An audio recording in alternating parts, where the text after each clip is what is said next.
principals and teachers, other listeners, my older friends, Assalamu alaikum to all of you. First of all, I would like to give my brief introduction. My name is Muhammad Nasir.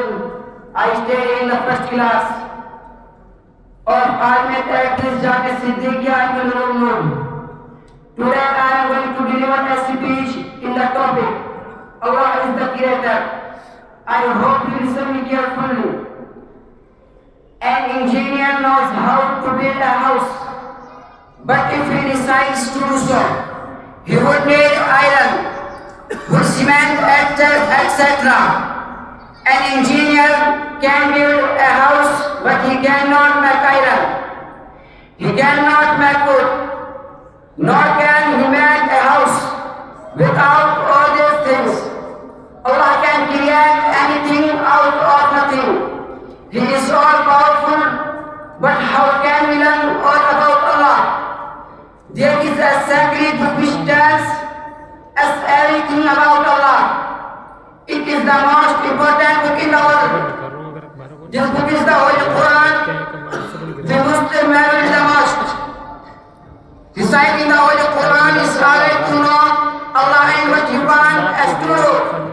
Reciting the Holy Book makes us wise. Reciting the Holy Book is our way of praying.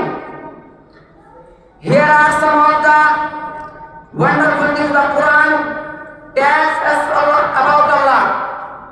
It is Allah who created everything. Allah has led the 7 heavens. It is Allah who said, made them stand without support. Allah has set up the moon as a light. Allah has set up the sun as a radiant lamp. It is Allah who sent down water on up from the sky. It is Allah who made the earth a resting place for us. Allah has made the grapes, date and the pomegranate. It is Allah who made the hill. It is Allah who made the sea. He made the water we drink. He made the milk we drink. Allah made the day. Allah made the night. Allah made the birds. Allah made the animals. It is Allah who made the created us. It is Allah who created all those who have been before us. He created us